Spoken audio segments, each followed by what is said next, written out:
Hi, I'm Aria. I bought my dream beach house after years of working double shifts, paid every bill myself, every repair, every hour. Then one weekend I walked in and found 200 wedding chairs on my lawn. My sister's wedding. My name wasn't on the invite. They renamed the property, handed out keychains with my home's GPS, and when I objected, they smiled and locked me in the basement. But the scariest part wasn't being trapped. It was realizing no one thought I'd fight back. Why did my own family treat me like a guest in the home I built? And what happened when I turned their silence into proof? The Florida sun was just beginning to reach that late morning shimmer, bright enough to bleach out the edges of every shadow, heavy enough to hug your skin. I pulled into the crushed shell driveway of the house I fought 5 years to call mine, the one place where my name meant something, not because someone gave it to me, but because I earned it. Long hours, skipped birthdays, promotions I clawed toward. This was the only space I had ever owned in every possible sense, legally, emotionally, spiritually. Florida heat hits different when you know you're walking into your sanctuary. That was a phrase I'd always used in jest. But today, it didn't feel warm. It felt thick, off. My fingers hovered over the steering wheel longer than necessary. 4 cars I didn't recognize were crammed into the narrow space like they belonged. My spot, the one always left open for me, was gone. So was the quiet. I parked behind them, half on the gravel, half on the grass, and stepped out. My keys jingled in my palm out of habit, though the front door was already slightly ajar. The salty breeze usually smelled like sea and sunblock. Today, it carried perfume. Too much of it. The sound of laughter echoed from the backyard, high-pitched, rehearsed. Someone was giving orders. Someone else was giggling. That wasn't the soundtrack of peace, that was a party. I rounded the side of the house, heart thudding as if bracing for impact. And there it was, a full wedding setup, white folding chairs lined in careful rows, strings of lights draped from my palm trees. A wooden arch dusted with fake cherry blossoms stood front and center. Caterers unloaded silver trays from the back of a van. Someone had even laid a burlap runner across the grass I watered with a hose every Sunday. "Are you with catering or coordination?" a woman with a headset asked me without looking up from her clipboard. She balanced it on one hip, chewing gum, typing into her phone with the other hand. "I live here," I answered, but the words came out small. Factual, yes, but barely real. She didn't blink. "Oh, cool. You're early. Setup's been a breeze. You'll love the centerpieces, very coastal elegant." I didn't move. I didn't speak. My eyes scanned the yard, and I cataloged every insult without a single word spoken. And then I saw her. Lavinia, my sister. She was standing near the arch in white linen pants and a crop top, sunglasses pushed into her hair like a headband. When she spotted me, her face lit up. Not with guilt, not even with surprise, but with the breezy satisfaction of someone who thinks she's being generous. "Rain, perfect timing," she sang, waving at me like I was the florist. "We need your eye for the place cards. I can't decide if the coral font is too much." I didn't walk toward her. I couldn't. I just stood there, feeling something in my chest start to unravel, thread by thread. She trotted over, barefoot, holding a mason jar full of what looked like cucumber water. "You're going to love this, by the way. It's exactly the vibe I envisioned. Laid back, but curated, you know?" "What is this?" I asked, my voice calm but sharp. Not yelling, never yelling. That's what they counted on. She laughed. "Oh my God, didn't Mom tell you? We're doing the ceremony here, next Saturday. Don't worry, we'll clean up everything. You won't even know we were here." A man I didn't recognize appeared beside her and handed me a cream-colored envelope. "Vanessa, wedding planner," she said with a tight smile. "We're thrilled to have the venue confirmed. And thank you, really. It's such a generous offer." "Generous," I repeated. It wasn't a question, just a hollow echo. She smiled wider. "You've always been the practical one. I knew you'd be cool with it once you saw how beautiful it looks." I didn't reply. Instead, I turned toward the table where the invitations sat, a stack fanned out like they were on display. My hand reached for one on its own accord. The envelope was thick, embossed, the kind that costs more per piece than a week's worth of groceries. I slid it open and read the header. You are cordially invited to celebrate the wedding of Lavinia Pierce and Thomas McClellan. Location: the Lovell Residence, Palmetto Shores, Florida. The Lovell Residence. Not my name, not my house, not even an acknowledgement. They'd rewritten my home under a family name neither of us had used in decades, because it sounded old money enough to impress guests. For a moment, I wasn't standing in my backyard anymore. I was in the escrow office 5 years ago, shaking hands with a notary after signing what felt like 1,000 sheets of paper. I remembered how my hand shook when I turned the key for the first time. How my mom had glanced around the empty rooms and said, "Seems wasteful for just one person." And how Lavinia had twirled once in the kitchen and said, "This'll be perfect for parties. You won't mind, right?" She'd never asked. Not then, not now. I placed the invitation back in the stack. The cardstock felt heavier than it should have. "Rain?" Lavinia called again. "I know the timeline's tight, but we figured if anyone could help us pull it off, it's you." She said it with a tone that made it sound like a compliment, like I should feel proud to be considered reliable, even when I was invisible. I didn't answer. I walked past the cake samples and the crates of glassware, past the cousin I hadn't seen in years who nodded at me like I was part of the staff, past the wedding playlist blaring through a Bluetooth speaker balanced on my patio rail. My hand found my car keys again. I clicked the unlock button twice, out of habit. "Rain, where are you going?" Lavinia's voice lifted behind me, sharp now, annoyed. "We still have to finalize the table layout." I got in the car. "You're being dramatic," she shouted. "It's just a party." I didn't respond, because what do you say when you realize the people who claim to love you never once thought to ask what you needed? When they decorate your soul's sanctuary with streamers and call it gratitude, it was my house. Until that day, when I realized I was the only one who ever thought so. I didn't drive straight home. I couldn't. I kept turning left when I meant to turn right, circling blocks I didn't recognize, letting the heat of the car roast my thighs and fog up my thoughts. There was something eerie about how my hands stayed steady on the wheel even when my mind spun. You'd think betrayal this loud would come with trembling. By the time I pulled into my parking spot outside the apartment, the light had shifted. The sun wasn't soft anymore. It was spiteful, low and blazing across the windshield like it wanted to burn through my excuses. I climbed the stairs with my keys clenched too tight, jaw set, every motion deliberate. I expected relief walking into my own place, but instead, silence met me like a stranger. I stood in the middle of my living room, no noise, no movement, just the hum of my refrigerator and the faint ticking of the thermostat. My shoes felt too loud on the hardwood.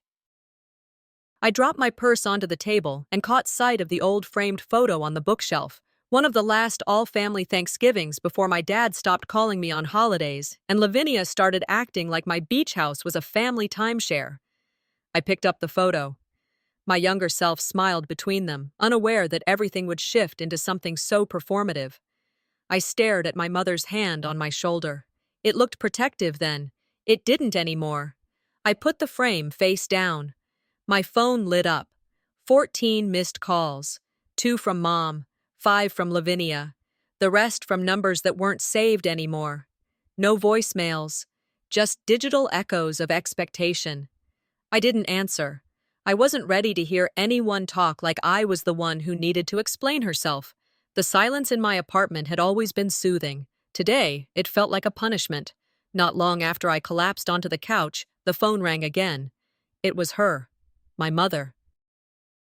I hesitated, stared at her name glowing on the screen, then hit accept. "Arya," she exhaled, like I had been the one avoiding her. "Honey, I was hoping we could talk calmly." I stayed quiet. "I know you're upset," she continued. "And I get it. But sweetie, don't overreact. You're making this harder than it needs to be." I leaned back into the cushions. "I wasn't told there would be a wedding in my backyard." She let out a laugh too sharp to be kind. "You know Lavinia, she always plans things last minute. And it's not like you use the house that much. You're never there, Arya. It just made sense." There it was, logic used like bleach to sanitize disrespect. "It's still mine," I said quietly. "You're the baby," she replied. "You've always been the one to keep the peace. This is just who we are. Family shares." family. Funny how often that word got weaponized. They confuse silence with agreement, I murmured to no one in particular after hanging up.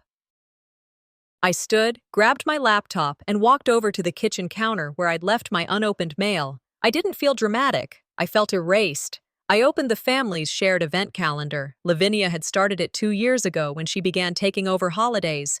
It used to show birthdays, brunches, anniversaries. Now, the upcoming wedding day was boldly labeled. My name wasn't attached to the event. I scrolled through the planning notes, chat history, budget spreadsheets. I wasn't tagged once. Then I saw it. A new chat group I'd never heard of. Venue coordination. The icon was a beach umbrella. My breath caught, but I didn't cry. I clicked in.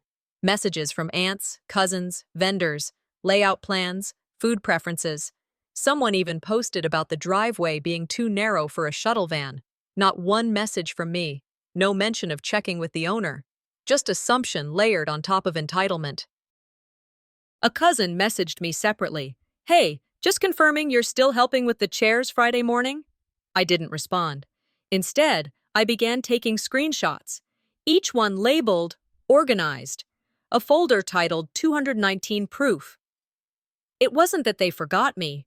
They built the entire event to function around my silence. That was the strategy. Pretend I had said yes by never giving me the chance to say no. I stared at the screen until my vision blurred, then clicked out and opened a new browser tab. I hit call on Evelyn's contact. "Aria?" Her voice cracked through. Calm. Grounded. "Are you busy?" "I'm never too busy for you." I didn't know what to say. I let the air carry the first wave of emotion for me. She waited. "They're planning a wedding at my house," I said flatly. "Didn't ask. Didn't tell. They even printed invitations with the address under our old family name, like I vanished." Silence then. "They didn't forget, Aria. They decided your ownership was negotiable." I almost laughed. I don't even know if it counts as theft when the robbers are smiling and calling you generous. It's not forgetfulness. It's entitlement. It's a system. They think if you don't fight them, you've agreed. I took a shaky breath. I don't want to scream at them. I want structure. I want them to feel paperwork the way they assume my silence. "Then don't get loud," she said. "Get lawful." I stared at the screen a long time after we ended the call. The cursor blinked at the top of a blank email. I typed, "Effective immediately, all access to 219 Pelican Way is suspended unless cleared through me directly. Unauthorized use will be considered trespassing." I hovered over send. My finger paused. Lavinia's voice echoed in my mind. "You're just being dramatic." "Moms, you're the baby. You've always been the peacemaker." Wasn't that the point? Babies grow up. What happens when the baby of the family grows teeth? I didn't sleep that night. I didn't toss or turn. I just sat there, legs folded beside the couch, staring at the unopened laptop like it might blink first. The apartment was dim. Just the glow of a floor lamp I hadn't turned off and the strip of streetlight that slipped in through the blinds. I wasn't used to that kind of stillness, not anymore. Not after walking through my own yard and being met with tablecloths and twinkle lights, like my life was just the backdrop to someone else's photo op. By morning, the air felt colder than it had any right to be. It wasn't even the weather. It was the kind of chill that crawled into your chest when you realize the people who say family first forgot to list your name on the roster. My laptop was still open. That email I never sent stared back like a dare. I didn't delete it. I didn't hit send either. I just minimized it and opened my folders. Deed, mortgage, insurance, all the pieces of paper that said in black and white, this place was mine. Sometimes the proof isn't for the courts. It's for yourself. Because if you hear the same lie often enough, it's not a big deal, you're overreacting, it's just one weekend. You start wondering if you imagined the original promise, and the erosion begins. I typed wedding into my inbox search bar. Pages of emails came up, none of them addressed to me. One caught my eye, dated almost a year ago. I clicked it open. Subject: Family brunch plus Lavinia's idea. It was my own reply. I had written it calmly, thoughtfully, back when I still believed that stating boundaries in a measured tone would be met with respect. Hi everyone. I just want to clarify that while I'm happy to have family visit in small groups, I'm not comfortable hosting any large events at the beach house. It's my only space for rest, and I'd like to keep it private. Reading it now felt like standing in a courtroom where the verdict had already been delivered in whispers. They never responded. They never acknowledged it. And still, somehow, I had ended up erased. I forwarded the email to myself and named it Exhibit A. Then I created a new folder called House Evidence and began moving files. My stomach twisted a little, not out of guilt, but out of muscle memory. The part of me trained to apologize for taking up space. No more. The ding of a voicemail notification pulled me out of my task. It was from 2 days ago, during my drive home. I tapped to play it. Hi, Aunt Aria. Thank you for letting us borrow your beach house. Mommy says you're the best for sharing it. Can I sleep in the pink room again next time? Anna, my niece, probably holding the phone with both hands, grinning, thinking she was being sweet. It wasn't her fault. But her voice cut deeper than anything my sister had said to my face. That's how you know you've been rewritten, when even the kids start reciting the new script. Not, can we ask Aunt Aria? Not, does she know? Just, thank you for letting us borrow it. They turned my house into a borrowed object, a community hall with my name scratched off the plaque. I didn't cry.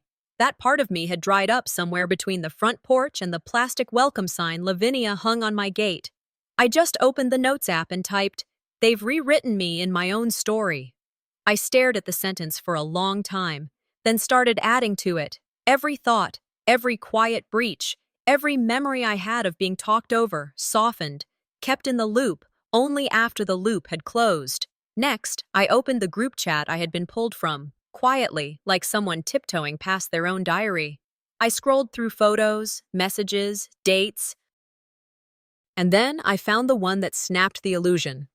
My cousin posted a picture 3 weeks ago of my backyard, lawn already marked with pink ribbons and chalk outlines.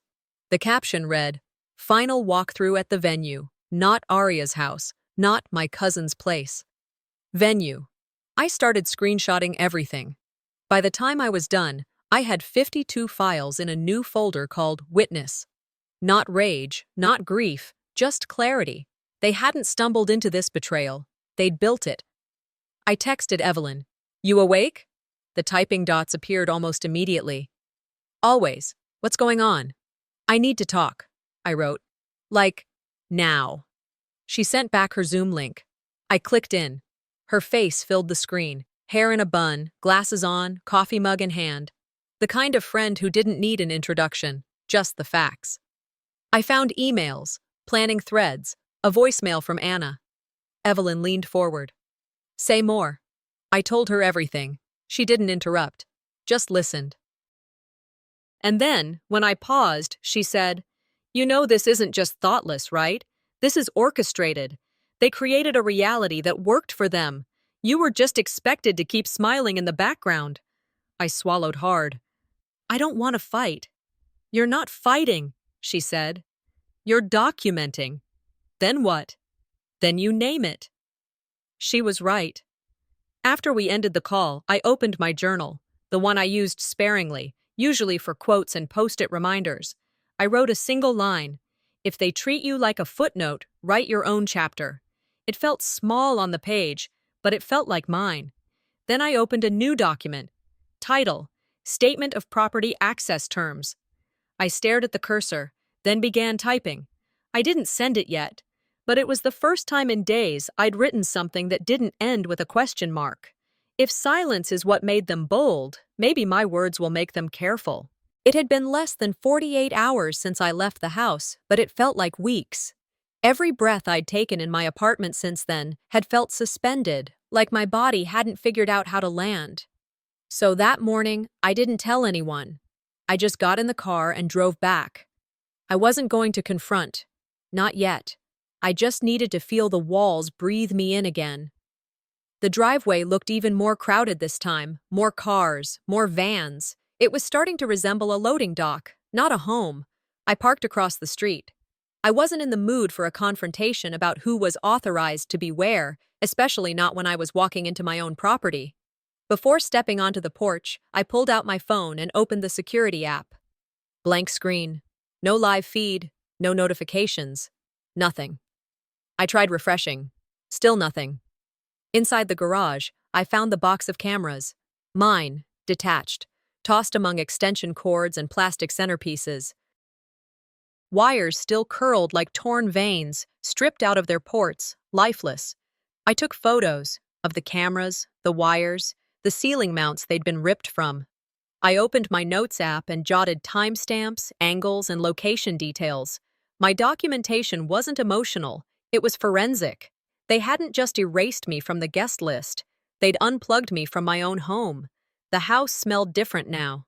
Gone was the scent of cedar floor polish and ocean breeze. It smelled like hairspray, shrimp platters, and someone else's perfume. Artificial, loud, clashing with everything this space used to be. I stepped into the hallway and hesitated outside my bedroom. There was a sign taped to the door. Bride's Suite, do not enter. Not a post-it. A laminated, color-printed sign, complete with faux gold trim. It didn't just feel disrespectful, it felt designed, intentional. I turned the knob and walked in. My bed was stripped. Gone were the blue cotton sheets I had chosen 3 years ago. In their place was a white quilt decorated with soft pink petals. 6 dresses hung from the curtain rod. Makeup bags littered the dresser, my dresser. A curling iron buzzed softly from an extension cord snaked across the floor. My drawers had been rifled through, half closed, clothes rumpled, a pair of my underwear resting on the floor like a casualty. Photos that once lined the shelves, me at the Grand Canyon, Dad holding me up in the pool when I was 7, were missing. I found one behind the closet door, lying flat under a bridesmaid's duffel bag. I walked through the room slowly, carefully. Not because I was afraid of breaking anything, because everything already felt broken. Every footstep, every breath was an internal negotiation. Don't scream, don't cry, don't beg to be acknowledged. They turned my sanctuary into a green room for someone else's performance, I whispered aloud, more to the walls than to myself.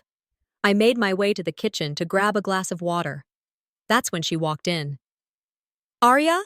Lavinia stood in the doorway, eyebrows lifted, sunglasses perched in her hair like a crown. She looked surprised, but not guilty. More like a host discovering an unexpected guest at her brunch. "I wish you'd texted," she said, sliding past me toward the fridge. "We could have grabbed coffee or something before you wandered in." I didn't answer. I just tilted my head and waited. "What's up?" she asked, casually popping open a can of sparkling water. "Everything okay?" I gestured toward the sign on my bedroom door, then to the empty mounts on the ceiling. She sighed. "Oh, the cameras. Yeah, they were kind of in the way of the decor." Vanessa said they clashed with the vibe. "And my bedroom?" "Well, it's just for the weekend," she said with a shrug, like she was reminding me the milk would expire. "You're making it bigger than it is." "No," I said. "You're making it smaller than it is, because that makes you feel less guilty." She rolled her eyes. "God, Arya, I thought you'd be proud. Your house is finally getting used." I set my glass down carefully. It was never about whether it got used. It was about who had the right to decide. The silence after that wasn't dramatic. It was surgical. I walked to the fridge, took a magnet off the corner, and replaced the note about cake delivery timing with one of my own. In my handwriting, "I was here. I saw everything. I know exactly what I'm not." Without another word, I pulled out my phone and sent an email to Evelyn. The subject line, "They've crossed the final line." Her reply came back in under 3 minutes. "Ready to activate." I didn't respond. I didn't need to, not yet, but I opened my Dropbox and started downloading everything. My home insurance policy, the deed, the guest liability clause I had saved from an article last year. The air inside the house was colder than it had any right to be for a summer day. As I locked up the front door and walked through the backyard one last time, I spotted something new on the folding table by the patio. Wedding favors. A small display with a hand-lettered sign, "Take one with love, From the family at the Lovell Beach House. I stared for a long time. Then I picked one up and unwrapped it. A keychain, simple, chrome-plated, engraved with GPS coordinates. My house, my coordinates. Given away like a token. They didn't just take over my house, they turned it into a gift bag souvenir. I arrived just before sunset, the kind of golden hour that should have made the house glow. Instead, it looked like a stage someone else had set. The backyard lights were already strung, paper lanterns swayed in the breeze, and the soft hum of someone's playlist filtered from a speaker left on the porch. From a distance, it almost looked magical. Except none of it was mine anymore. Not in feeling, not in form. I parked a few houses down and walked up slowly, like I was preparing to enter sacred ground that no longer recognized me. No one noticed me at first, and I preferred it that way. I needed to move through the space as an observer, not yet a disruptor. The gravel crunched under my shoes, every sound louder in my ears than it should have been. When I reached the front yard, that's when I saw it. A large wooden sign, beautifully carved and painted in soft coastal colors, leaned against a stack of welcome bags. It read, "Welcome to the Lovell Wedding Venue, Lovell." A name that hadn't appeared on any legal document in over a decade. A name neither of us had used since college. My name wasn't on it. I stood there staring. For a moment, I thought I might rip it from the ground.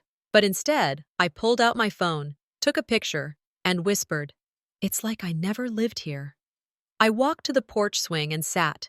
The cushions had been replaced, linen with coral embroidery. I let the weight of it all sink into the wood beneath me. There's nothing lonelier than being erased by the people who swear they love you. I sat quietly, long enough for the air to cool and for the lights above to flicker on automatically. That's when I saw movement from the side.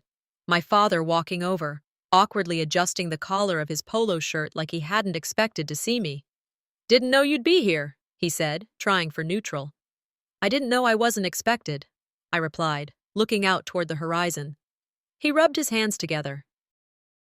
"We've got the tents coming tomorrow morning. Parking's going to be tight, but we'll make it work. Lavinia's worried about the grass, but—" "Why didn't anyone ask me before printing the sign?" I cut in, turning to face him. He blinked. "What sign?" "The one that calls this the Lovell Wedding Venue," I said. "The one that removes my name from the property I bought and maintained for 5 years." He chuckled, but it wasn't warm. "It's just a name, Arya. It sounded more traditional. Besides, you don't use this place that much. Do you really need a beach house just for yourself?" That landed with a weight I couldn't explain, as if solitude was a sin, as if peace was only justified when shared. "If you were married or had kids," he added, "I'd get it. But it's just you." I stood up then, not out of anger, but clarity. "You can't diminish me just because I'm not what you expected." He looked at me, that fatherly expression flickering. Pride, confusion, defense. But mostly, discomfort. I pulled a folded paper from my bag and handed it to him. "This is a copy of Florida property rights and event liability laws. This is the last weekend anyone steps foot on this land without my explicit consent." He smirked. "You're serious?" I didn't blink. "I'm not asking for approval. I'm announcing a change." He took the paper, but didn't open it. I turned and walked inside. The house was too quiet again. Too posed. It smelled like someone else's candles. I let my hand drag along the wall, grounding myself. As I stepped out to leave, a woman I didn't recognize approached from the side gate. Mid-30s, sundress, wine glass in hand. "Oh, hi. Sorry, are you with staff?" she asked, smiling like it was a compliment. "Could I borrow a wine opener?" I tilted my head. "I own this house." Her face fell, wine glass lowering slightly. "Oh, I didn't realize." I didn't answer. I didn't need to. I just walked past her. Inside, my pulse buzzed, not with vindication, but detachment. I wasn't proud. I was awake. They hadn't just erased me. They'd rewritten my character altogether, gave me a role I didn't audition for, and then asked me to stay in costume. I didn't stay long, just long enough to confirm the next step in my mind. That night, I drove home in silence. The streetlights blurred past the windshield, and every word exchanged, every expression on their faces, played in my head like a documentary reel. Back in my apartment, I didn't sit. I went straight to the printer, turned it on, and opened the file I'd titled weeks ago, but never filled in. Event Eviction Clause Draft. The words poured faster than I expected. Not bitter, not furious, just precise. As the printer hummed, I whispered to the air, "It's not just about the house anymore. It's about me." They wanted a venue. They got a reckoning. I didn't knock when I walked in. It was still technically my house, even if I hadn't felt like the owner in days. The door was unlocked, music was already playing, and the smell of catered food hit me before I even reached the entryway. It was the kind of sensory invasion that didn't shout but whispered, "You're not welcome." Inside, I found myself moving through a hallway I knew better than my own reflection. But every object was foreign. Bridesmaid robes hung from hooks I installed myself. The walls were lined with printed signs, one of them reading, "Welcome to the Lovell Rehearsal Celebration." No mention of me. No sign of the name I used to write on every payment check for this mortgage. I walked quietly through the living room. No one noticed. The laughter was high-pitched, rehearsed, the kind you use when someone's watching. I passed a table covered in matching water bottles, Lavinia's face on the label. That part didn't surprise me anymore. But the bedroom, that stopped me. The room had been completely overtaken. My pillows, my books, my lamp, gone. Replaced with pink satin, tulle, and trays of cosmetics. Someone had hung framed engagement photos over the mirror I used every morning. I opened the closet. My clothes had been shoved to the side, half fallen from hangers. It wasn't anger that fueled me anymore. It was clarity, the kind that comes after a long storm when you look around and realize what's salvageable. I walked into the kitchen, placed my laptop bag on the counter, and pulled out my phone to check for texts. I hadn't gotten far when I remembered I needed to use the bathroom. 2 minutes. That's all I was gone. When I came back, the counter was empty. No phone, no laptop. I scanned the room slowly, like maybe I'd misremembered where I put them. But I hadn't. They were gone. My throat tightened, not from fear, but from calculation. Someone had touched what was mine without asking. Again. I found Lavinia standing near the backyard door, giving directions to a florist who looked half distracted. "Where's my phone?" I asked evenly. She turned to me with that smile that always meant trouble. "We tucked it away. You've been so emotional lately. Thought you could use a break from the stress." "You touched my laptop?" She laughed. "Relax, Rain. Everything's fine. It's just for today." Her voice, always laced with honey, now felt like syrup I was drowning in. Thick. Smothering. "I want it back. Now." She tilted her head, eyes sparkling with that condescending brand of concern. "You're not going to ruin this weekend for everyone, are you?" "This isn't chaos, Lavinia. It's theft." She shrugged. "Don't be dramatic." But I didn't raise my voice. I didn't even move. Because that moment didn't need fire. It needed record. I left the room. Outside, I found Thomas leaning against the pool fence, cigarette in hand. He flinched when he saw me. "You knew about all this," I said, skipping the pleasantries. He stared at the ground, then sighed. "I told her to ask you. I said it wouldn't be right unless you were okay with it." "But you didn't follow up." "No." "Why not?" "I didn't want to be in the middle of it." "You're not in the middle, Thomas. You're on her side. Silence is always a side." He opened his mouth to respond, but nothing came out. I walked back toward the house, my shoes crunching the gravel path that used to feel like a welcome mat. Now it just sounded like broken promises underfoot. The pre-event was already underway by the time I reached the porch. Waitstaff glided through with trays. Guests milled about, sipping champagne, admiring floral centerpieces like they'd walked into a magazine spread. I stood near the bar for a while, invisible again. A cousin brushed past me and whispered to another, "She's just overwhelmed. She'll get over it. She always does." Not this time. I grabbed an empty glass, clinked a spoon against it once, just enough to draw a few eyes. "To everyone here," I began, voice steady, "who thought asking permission wasn't necessary. You've taught me everything I needed to know about boundaries. The silence that followed wasn't hostile, it was dismissive. Lavinia looked away. I set the glass down and left. They didn't stop me. I drove with both windows down, the air rushing loud enough to drown out my heartbeat. But I wasn't going home. I didn't trust being there anymore. I drove past the turn to my apartment, taking a left onto the freeway. Evelyn's condo was on the 10th floor of a high-rise in downtown Sarasota. She was already home when I buzzed in. "You're early," she said as I stepped inside, handing me a glass of water before I could ask.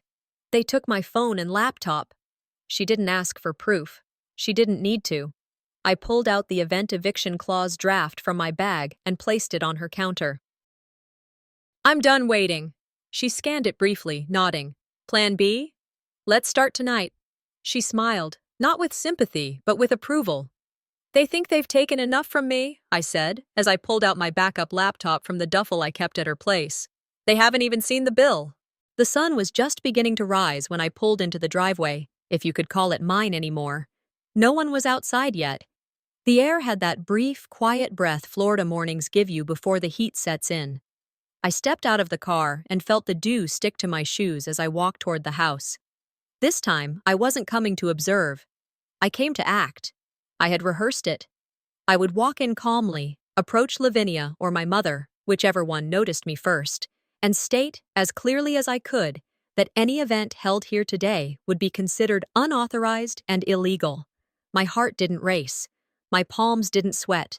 I was beyond nervous. I was steel. But they were waiting. Lavinia greeted me at the door with a smile that could have been carved from ice. "There you are," she said like I'd overslept. "Mom's inside. She wants to chat before things get busy." Before I could respond, I felt her hand on my elbow, light but firm. She guided me toward the kitchen. My mother stood by the sink, stirring tea like we were about to have brunch, not a standoff. "I'm glad you came early," she began, still not looking at me. "There's been too much tension. Let's just clear the air." I didn't sit. "You're embarrassing yourself, sweetheart," she continued, finally turning toward me. "This is your sister's wedding. The last thing we need is drama." "And locking me out of my own house wasn't drama?" I asked. She waved it off. "You weren't locked out. You left." "No," I said, steady now. "You've all just decided I'm the kind of person who won't fight back. And you've gotten comfortable with that version of me." "We just want you to take a little break," Lavinia chimed in. "Let things settle." "The cool air downstairs will do you good," Mom added. "We've got guests arriving soon. You know how anxious you get when things are chaotic." I knew then. This wasn't conversation. This was orchestration. I was already at the basement door before I even processed it, and before I could turn back, click. The sound of the bolt sliding into place wasn't loud, but it felt final. I stood frozen for several seconds, then turned the knob. Locked. This wasn't misunderstanding. This was containment.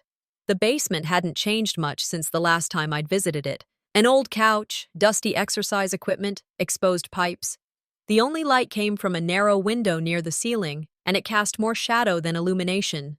My phone wasn't with me. I'd asked for it back twice yesterday. Both times, Lavinia told me it was somewhere safe. I sat down on the couch and let my eyes adjust to the dark. I wasn't shocked. Not really. This wasn't some sudden betrayal. It had been years in the making. All those times I let Lavinia borrow the house. All the uninvited guests my parents brought without warning. The keys that multiplied. The birthdays I hosted and paid for but never got credit for. I thought I was keeping the peace. But all I'd done was train them to ignore my boundaries. If you teach people you're optional, they'll treat you like background noise. I stood and began searching the storage bins tucked into the corners of the basement. I didn't have a plan. I just needed to feel like I wasn't frozen. That's when I saw it. A plastic tub labeled college junk. Inside, beneath old binders and tangled cords, was my first laptop. It looked like it hadn't been touched in years, but I flipped it open anyway. To my surprise, it turned on. Slow, but working. I typed in my old password and held my breath. It unlocked. No one had thought to change the Wi-Fi. The guest network still connected automatically. I opened my social media tabs and started typing. I messaged 2 cousins, short, direct notes. I'm in the basement. They locked me in. This isn't a joke. One message went unread. The other bounced back. Blocked. I opened my email and typed, subject, locked in basement, not a drill. 2. Evelyn Harper. Within seconds, her reply landed. Keep Wi-Fi active. I'm calling in Plan C. Don't panic. You've got this. I exhaled, my shoulders dropping for the first time since sunrise. Then I opened the camera app and hit record. This is Arya Dahlia. I am the legal owner of this property. I have been unlawfully confined in my own basement by members of my family in an attempt to silence and exclude me from an event I did not authorize. This recording serves as documentation of my location, the conditions, and the nature of this confinement. I panned the camera around the room, the locked door, the window, the space. Then I turned it back on myself. The face on the screen didn't look frightened. It looked awake. I uploaded the video to a new channel. Titled it simply, How My Family Locked Me in My Own House. I set the video to unlisted at first. Then paused. Above me, I could hear voices. Music. The clink of glass. Chairs scraping against the deck. They built a party upstairs on top of the silence they buried me under. Evelyn texted again. Law enforcement has been notified. Do not provoke. Stay visible online. I looked at the screen. I moved the setting from unlisted to public. Hit publish. It took 10 minutes. Comments began appearing. Strangers, advocates, questions, outrage. I watched them roll in, not with glee, but with something colder, finer, clarity. They tried to bury me beneath their celebration. I gave myself a voice instead.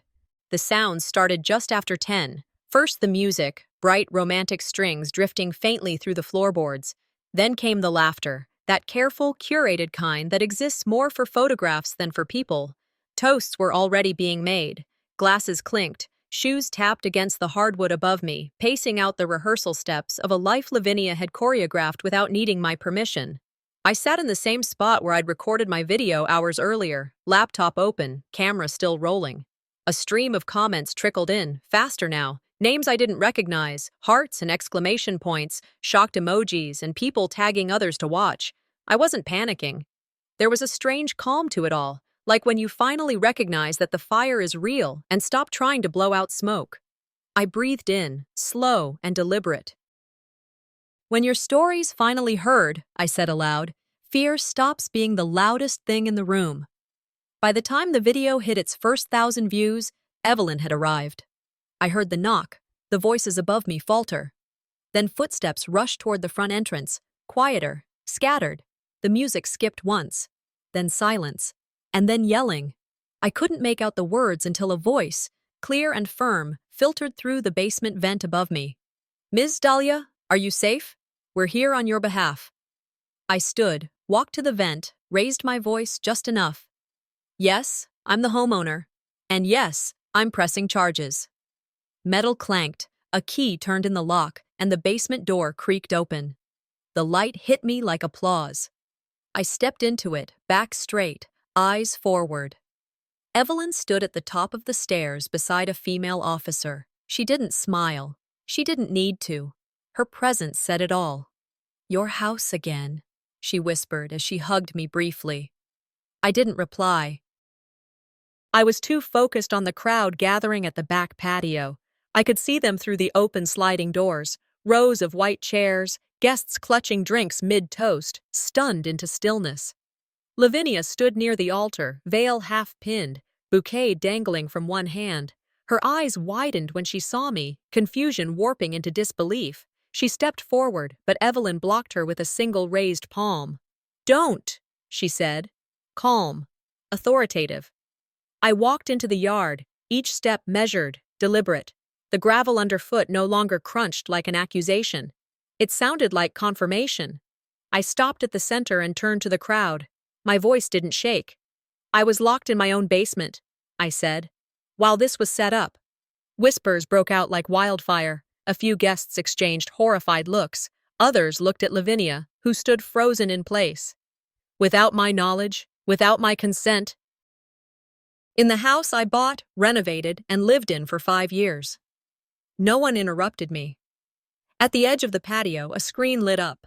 Evelyn had connected her phone to the projector meant for wedding slideshows. Instead of baby photos of Lavinia and Thomas, it now showed grainy footage, my footage, me in the basement, stating my name, my ownership, my confinement. A gasp rippled through the audience. A bridesmaid covered her mouth. One of my cousins actually backed away from Lavinia like she'd become contagious. I stood quietly as the footage played, not for attention, but for evidence. When the video ended, I didn't say anything else. I didn't need to. The truth had echoed louder than the music. People began moving. Some walked toward their cars, others whispered accusations. A few, too few, came to me, eyes wide, murmuring variations of, "I didn't know." I nodded once, then said, "They did. That's what matters." My father looked at me from across the lawn. His mouth opened, then closed.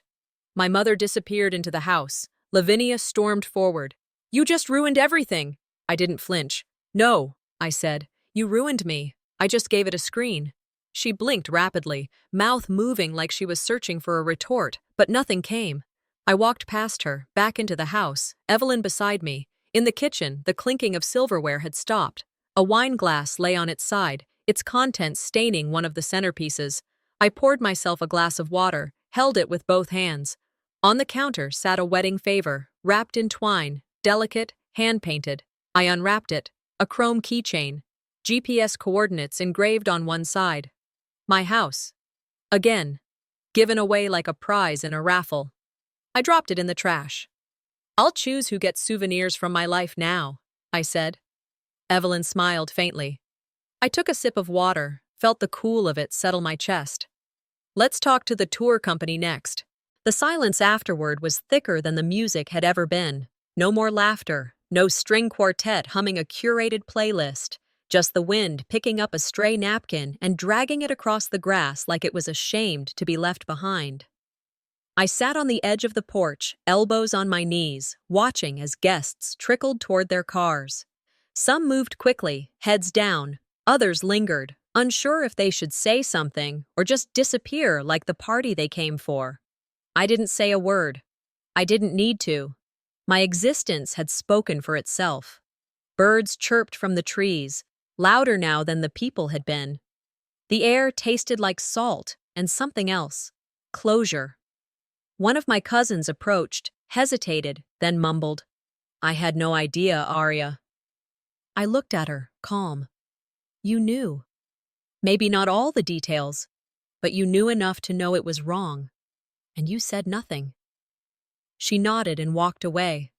Others followed, some offering awkward apologies, others offering nothing at all.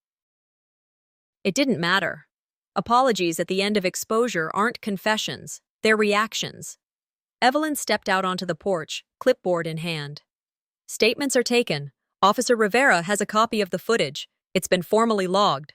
I nodded once, eyes still scanning the lawn. My parents appeared last. They approached like people walking into court, not a conversation. "You've humiliated this family," my mother said. I didn't flinch. My father sighed, as if exhausted. "There were better ways to handle this." I pulled out a folded paper from my tote and read aloud. "Silence in the face of boundary violations is complicity." Then I held up a photo, a glossy printout of one of the wedding favors, the one with my house's GPS coordinates etched like a tourist destination. "This," I said, "was your line." My mother's lips tightened. "It was meant to honor the family name." "No," I corrected her. "It was meant to overwrite mine." They tried to apologize, the way people do when they're still hoping for redemption without accountability. I listened, politely, then said, "I'll forgive, but I won't forget. And I won't reverse anything I've done." That's when Lavinia arrived. Mascara streaked her cheeks, her wedding gown grass-stained at the hem. She looked less like a bride and more like a child whose party had been rained out. "You ruined the one thing I had," she shouted. I turned to her. "No, you took the one thing I had." We're sisters, she said, voice cracking. Sisters don't lock each other underground. Her mouth opened again, but I turned to Evelyn instead. Let her say whatever she wants. We have what we need. Evelyn nodded and held up the file folder. Trespassing, unauthorized use of private property, unlawful detainment, civil action, formally prepared. Lavinia looked between us, her fury now edged with something else, fear. I stepped back into the house, not to retreat, but to breathe. Inside, the space felt different, not restored, but acknowledged. I picked up my phone, finally retrieved from the kitchen drawer, and unlocked it. Notifications flooded in, hundreds. Twitter, TikTok, YouTube. The video had gone viral. The headline made my stomach turn and satisfy all at once. Bride's sister locked in basement before wedding. Another. Homeowner livestreams family's betrayal. I scrolled slowly, reading the comments. She's a hero. This is why women document. This is why we don't stay quiet anymore. A stranger messaged me directly. Thank you for showing what quiet women can do when we stop being polite. I didn't smile. Justice isn't supposed to feel good. It's supposed to feel done. The weight wasn't gone, but it had shifted. Later that afternoon, Evelyn and I drove to the local courthouse. The building was small, almost unremarkable. But it felt like the only structure that mattered now. We walked in with the folder. Evelyn carried it like a final act. You sure about this? She asked quietly as we reached the clerk's window. I wasn't yesterday, I said, but I'm done giving warnings. She slid the paperwork across. The clerk stamped it. That was it. The complaint was filed. Trespassing, false imprisonment, defamation. We stepped back outside, the sun dipping just low enough to cast long shadows. I breathed deep, felt it settle in my chest like a full exhale after years of holding my breath. I didn't just win. I made sure they'd never try to steal anything from me again. Not my home, not my peace, not even my silence. I woke up in Evelyn's guest room, and, for the first time in weeks, I didn't feel like my lungs had to fight for space. The room was quiet, no footsteps overhead, no passive-aggressive notes taped to doors, just the rustle of curtains in the morning breeze and the faint clinking of her French press in the kitchen. "Coffee's hot," she called out. I slid out of bed and padded into the kitchen barefoot. She poured without needing to ask how I took it. That's the thing about friends who've known you long enough. They serve peace without needing permission. Sitting at the table, I opened my phone. The world had caught up to the wedding. News articles flooded my feed, headlines from local and national outlets, podcast mentions, even a brief segment on a morning talk show. Woman live streams family, locking her in basement during wedding. It would have been funny if it weren't my life. My inbox was packed. Messages of support, disbelief, even collaboration requests from podcasters and influencers. One email subject line read, "Let's amplify your voice." I didn't open it. I never wanted to be a symbol, I said aloud, scrolling past more headlines. I just wanted to be seen. Evelyn handed me a folder. You ready to go back? I nodded, not to reclaim it, to seal it. By mid-morning, we pulled into the driveway at the beach house. The cars were gone, so were the guests. The only sign of the chaos that unfolded yesterday was a tipped-over chair near the hedge and a faint wine stain on the porch step. Inside, the house was eerily clean, too clean, like they'd tried to erase any trace of themselves before disappearing. But erasure only works if you don't leave clues behind. I walked the living room slowly, eyes scanning for anything they missed. That's when I saw it, wedged halfway under the couch. A binder. Lavinia's wedding planning binder. I sat on the floor and opened it. Emails printed and highlighted, handwritten notes in the margins, vendor receipts, blueprint sketches of the backyard layout, all dated 4 months ago. It had been planned for months before anyone forgot to ask me. In one pocket, I found a crumpled contract, a venue rental agreement signed by my cousin Clara, claiming to be the homeowner. My name nowhere. They didn't just cross a line. They built a roadmap over it and invited 150 people to walk with them.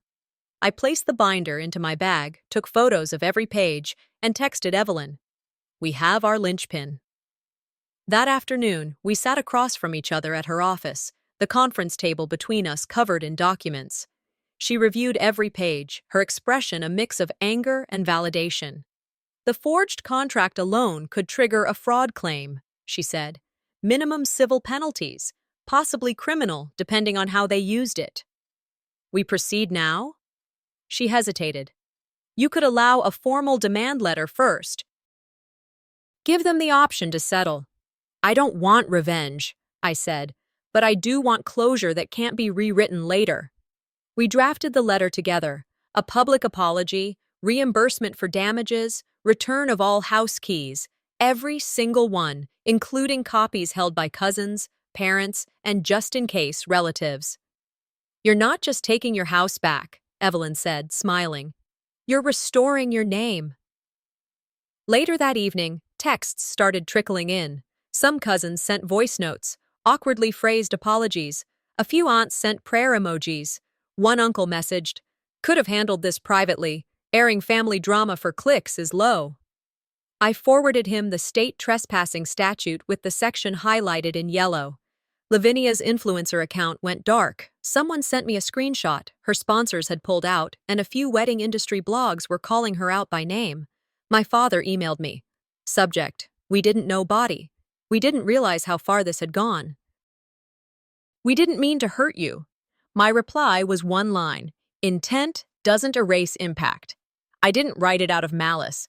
I wrote it to make clear what so many families try to skip over, the chasm between doing harm and being held accountable for it. This wasn't about punishing anyone. This was about proving that what happened was real. As the sun began to set, I walked the beach near the house. Sand clung to my ankles, the tide leaving fresh lines in the shore like a signature across wet paper. I didn't go inside the house. I didn't need to. Instead, I kept walking until I reached the small office at the end of the main street, just a block from the boardwalk. A blue sign on the door read, Sand Stay, Beach Property Management. Inside, I filled out the form myself. Address, square footage, rental availability, conditions. Private bookings only, I told the rep. 3-day minimums, no events without written permission. She raised an eyebrow. You've done this before? No, I said, sliding the completed form across the counter. But I've had it done to me. The rep nodded, typed something into her system, and asked for a signature. I signed in blue ink. The next time someone stays in my house, it'll be because I let them in, not because they assumed they could walk through. Saturday mornings in Sarasota had always been quiet, but this one was different. It wasn't the city that had changed. It was me. I stood barefoot on Evelyn's balcony, watering the tiny rosemary bush she insisted on keeping even though it hated the humidity. The air was warm, but not heavy. My phone sat untouched on the kitchen counter inside, screen dim, for once not begging for attention. No calls, no messages, just stillness. A week had passed since the wedding that never finished, since I walked out of that house with my voice intact and their silence exposed. No follow-up from my parents, no damage control emails from Lavinia. Even the tabloids had moved on. The only thing that lingered was peace, and the distinct hum of finality. I took my coffee black now. No sugar, no cream. There was something about bitterness I appreciated. It reminded me that I could handle things as they were, without dressing them up. At the kitchen table, I pulled up the finalized rental agreement. The beach house was now listed on a private booking platform. Strict vetting, clear rules, no events unless I signed off personally. The contract glowed on the screen, a checklist of reclaimed control. Dates blocked, rates locked, everything under my name. I whispered to no one. I didn't lock them out. I just changed the key. Later that day, I walked to the corner store to grab groceries. Cabbage, oats, coffee filters. At the checkout, the woman behind the counter smiled and asked if I'd seen the viral video about the wedding. I nodded and told her, I heard it was messy. She laughed and shook her head, bagging my items with more kindness than my own family had managed in years. Back home, I organized my books, alphabetically this time, took my time with it, letting the small, mindless task reset something in me. I answered no calls, especially not the one from my aunt, who had sent a single voicemail with a breezy, just checking in. She hadn't checked in when I was locked in a basement. Peace, I realized, wasn't isolation. It was the ability to say no without guilt. And today, I wasn't lonely. I was choosing quiet. That evening, I skipped the beach house and walked the public shoreline instead. The ocean didn't care about my family drama. It didn't ask me to explain. It just moved, steady and sure, like a promise I could finally believe in again. 2 days later, a handwritten envelope appeared in my mailbox. The handwriting was unmistakable. Lavinia's. The card inside was brief. I thought I had reasons. Now I only have regrets. I read it twice, then set it aside on the kitchen counter. It didn't demand anything. It didn't excuse. That alone made it worth holding on to. Then my phone lit up with a message from my mother. Your father wants to speak. Can we call sometime this week? I didn't hesitate.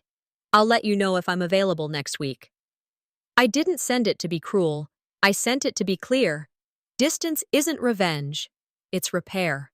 On Friday afternoon, I drove back to the beach house for the first time in days. Not to reclaim it, but to meet the first potential rental guest. The driveway felt wider without extra cars. The porch looked like itself again. No ribbons, no signage. The woman I met was respectful, quiet, a writer looking for a coastal place to finish her manuscript. She took pictures, asked all the right questions, signed the agreement with a soft smile. Before she left, I stepped inside, alone. The house felt lighter, cleaner, like it had been reset. There were faint reminders, the tape residue on the floor where chairs once stood, a dent in the grass outside that would take time to grow over. But it was mine again. I walked into the kitchen and placed a single white tulip in the vase by the sink. It was the simplest act of reclamation. I stood there for a long moment, letting the quiet wrap around me, not the kind that hides pain, but the kind that holds boundaries. So many women are taught to surrender their peace in order to preserve the illusion of family. I chose both. I just stopped choosing for others first. Later that night, as I was curling up on my porch with a blanket and a book, my phone buzzed. Evelyn. You're going to want to hear this, her message read. She sent a link. It led to the Women in Law Conference webpage. My name was listed on the guest lecture schedule, my live stream cited as a case study on digital advocacy and property rights. I blinked, then laughed. I typed back, guess they liked the basement video. She replied with a single emoji. The mic drop. I stood, walked to the front door, and opened the small drawer in the entry table. Inside was the nameplate I'd taken down months ago when everything felt shaky. I walked outside, screwdriver in hand, and reattached it to the door. Aria Dahlia, not a guest, not an afterthought. The house was still mine.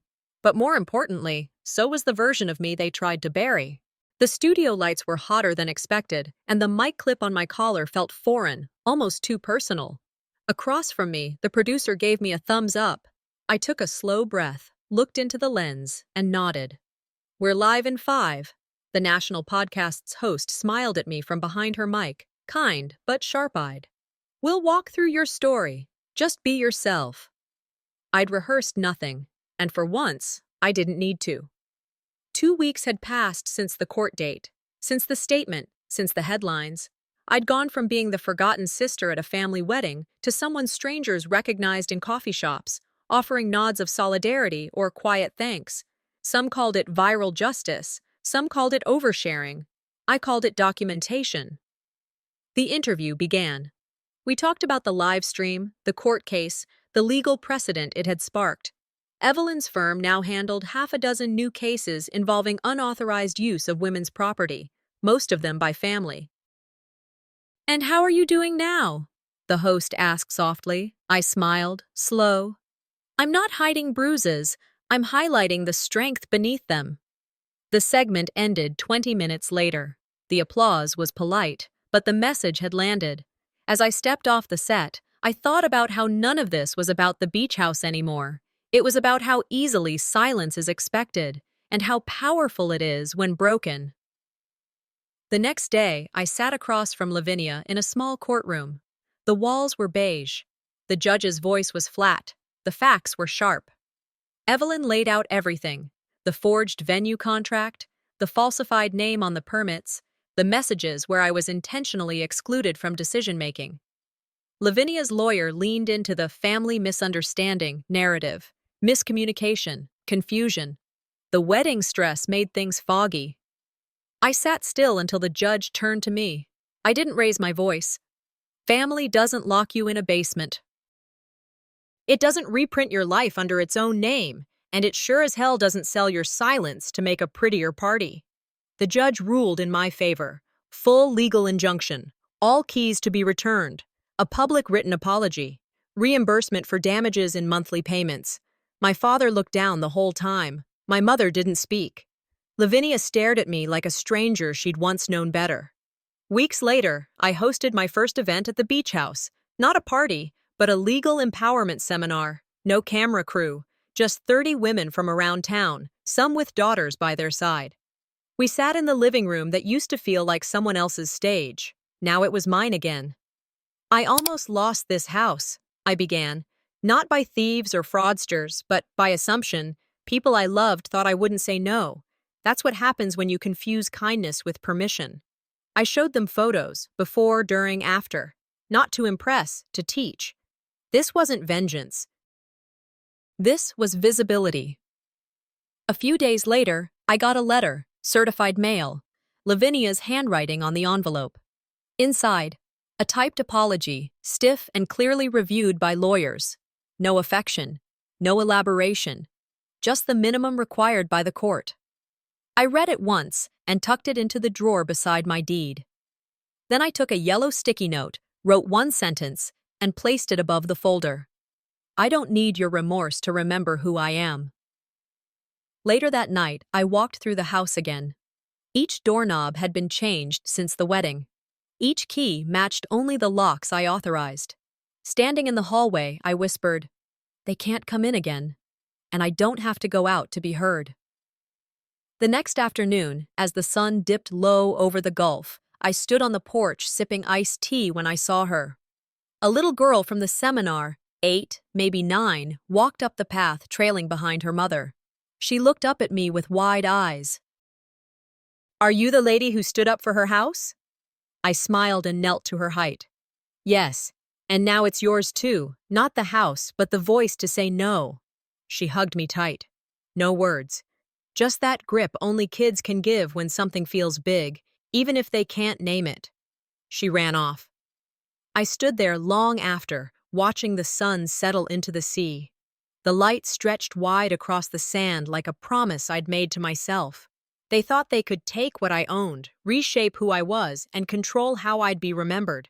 But this story, this one, they'll never be able to rewrite. I didn't get my house back. I got my whole damn self.